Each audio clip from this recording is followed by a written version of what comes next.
नमस्कार विद्यार्थियों, my self doctor Mahendra Singh Meena, सहायक आचार्य, राजकीय विधि महाविद्यालय कोटा। यूट्यूब क्लास में आपका स्वागत करता हूं। भारतीय दंड संहिता में हम धारा 302 तक पिछली कक्षाओं में अध्ययन कर चुके हैं। आज मैं आपको धारा 303 जो कि आजीवन सिद्धदोष व्यक्ति के द्वारा हत्या का अपराध किया जाना का प्रावधान करती है। ऐसा व्यक्ति जिसको किसी अपराध के लिए न्यायालय ने आजीवन कारावास का दंड दे रखा हो और उस व्यक्ति के द्वारा यदि किसी व्यक्ति की मृत्यु कार्य की जाती है तो उसको मृत्युदंड से दंडित किया जाएगा। मिट्ठू सिंह बनाम पंजाब राज्य, AIR 1983, supreme court, page number 473 के मामले में धारा 303 की संवैधानिकता को चुनौती दी गई। धारा 303 को भारतीय संविधान के अनुच्छेद 21 के विरुद्ध मानते हुए और न्यायालय की अधिकारिता का विरोधी मानते हुए उच्चतम न्यायालय ने असंवैधानिक घोषित कर दिया। धारा 303 को संविधान के अनुच्छेद 14, धारा 303 को संविधान के अनुच्छेद 21 के प्रतिकूल भी बतलाते हुए इसको असंवैधानिक होने का तर्क दिया गया। इस मामले में मुख्य न्यायमूर्ति ने 4 न्यायमूर्तियों की ओर से, जिसमें वे स्वयं भी सम्मिलित थे, यह अभिनिर्धारित किया कि धारा 303 संविधान के अनुच्छेद 14 के अधीन समानता के और अनुच्छेद 21 के अधीन प्राण और दैहिक स्वतंत्रता के अधिकार के प्रतिकूल है।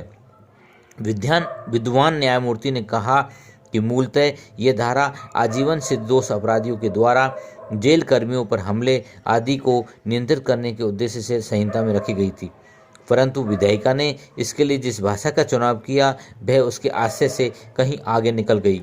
इस कार्य में भी यह अवधारणा की गई है कि आजीवन सिद्धदोष अपराधी मानवता के लिए एक वर्ग के रूप में खतरनाक है।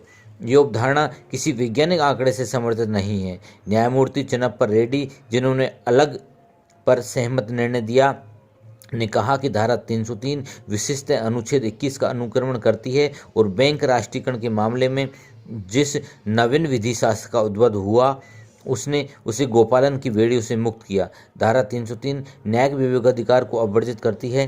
अपराध के लिए जैसे ही न्यायाधीश अभियुक्त को दोषी ठहराता है, न्याय की तुला उसके हाथों से दूर हटा ली जाती है। मृत्युदंड इतना अंतिम, इतना अप्रतिसंग्रहणीय और इतना अप्रतिरोध्य है कि कोई भी विधि जो इसको बिना न्यायिक बुद्धि के उपबंधित करती है निष्पक्ष, उचित और युक्तियुक्त नहीं कही जा सकती।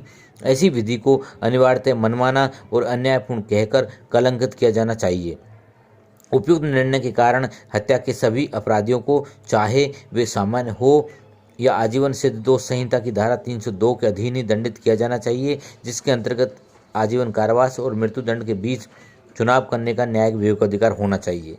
धारा 303 को असंवैधानिक घोषित किए जाने के पूर्व इसके अधीन अपराध संज्ञेय, अजमानतीय और असमनीय था और इसका विचारण सेशन न्यायालय द्वारा किया जाता था। धारा 304 हत्या की कोटि में न आने वाले अपराध मानववध के लिए दंड। जो कोई ऐसा अपराध मानववध करेगा जो हत्या की कोटि में नहीं आता, यदि वह कार्य जिसके द्वारा मृत्यु कार्य की गई है, मृत्यु या ऐसी शारीरिक क्षति जिससे मृत्यु होना संभव है, कार्य करने के आशय से किया जाए, तो वह आजीवन कारावास से या दोनों में से किसी भांति के कारावास से, जिसकी अवधि 10 वर्ष तक की हो सकेगी, दंडित किया जाएगा और जुर्माने से भी दंडनीय होगा। अथवा यदि वे कार्य इस ज्ञान के साथ कि उससे मृत्यु कारित करना संभव है, किंतु मृत्यु या ऐसी शारीरिक क्षति जिससे मृत्यु कारित करना संभव है, कारित करने के किसी आशय के बिना किया जाए, तो वे दोनों में से किसी भांति कारावास से, जिसकी अवधि 10 वर्ष तक की हो सकेगी, या जुर्माने से या दोनों से दंडित किया जाएगा।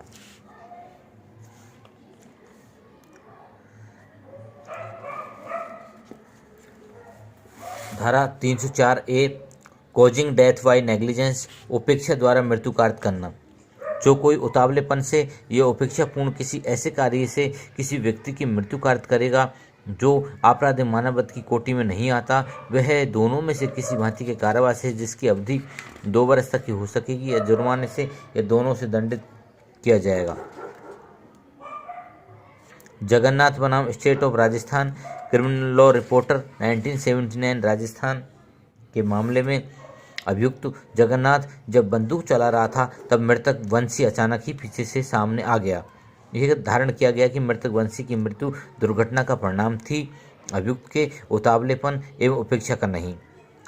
सतनाम सिंह बनाम state of Rajasthan AIR 2000 supreme court page number 2359 के मामले में अभियुक्त के विरुद्ध स्कूटर चालक को जानबूझकर कुचल डालने का आरोप था। ये कहा गया कि ट्रक चालक अभियुक्त ने जानबूझकर ट्रक की अत्यधिक तेज रफ्तार से चलाकर स्कूटर चालक की मृत्यु कारित कर दी, लेकिन जानबूझकर ट्रक को तेज चलाने तथा साथ से स्कूटर चालक को मारने का पर्याप्त साक्ष्य नहीं था। साक्ष्यों के बयान घटना के 3 दिन बाद लिखित किए गए थे। अभियुक्त को धारा 302 के अंतर्गत हत्या का दोषी नहीं मानते हुए धारा 304 क के अंतर्गत उपेक्षा से वाहन चलाकर मृत्यु करने का दोषी माना गया।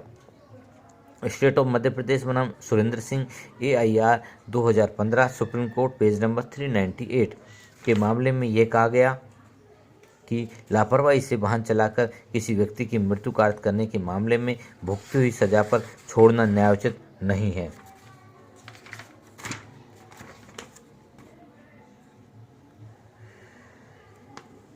एक और केस है बालचंद्र बनाम राज्य AIR 1968 supreme court page number 1316 में कहा गया कि आपराधिक उतावलापन इस ज्ञान के साथ किया गया ऐसा खतरनाक या स्वेच्छा का कार्य है कि ऐसा कार्य है और इससे क्षति कारित हो सकती है, परंतु इसमें क्षति कारित करने का आशय या यह ज्ञान की संभवतः से क्षति कारित होगी नहीं होता। इसमें आपराधिकता इस बात की है कि परिणामों की बगैर परवाह किए हुए या परिणामों के बारे में उदासीनता बरतते हुए उसे ऐसे कार्य को करने का खतरा उठाया गया है। आपराधिक उपेक्षा सामान्यतः लोगों या विशेषतः किसी व्यक्ति को होने वाली क्षति को रोकने के लिए युक्तियुक्त सतर्कता या सावधानी बरतने में और घोर या सदोष उपेक्षा या विफलता है जो उन सभी परिस्थितियों को ध्यान में रखते हुए जिनसे आरोप उत्पन्न हुआ हो, अभियुक्त के ऊपर यह बाध्यकारी कर्तव्य अधिरोपित करता है कि वे ऐसा करे।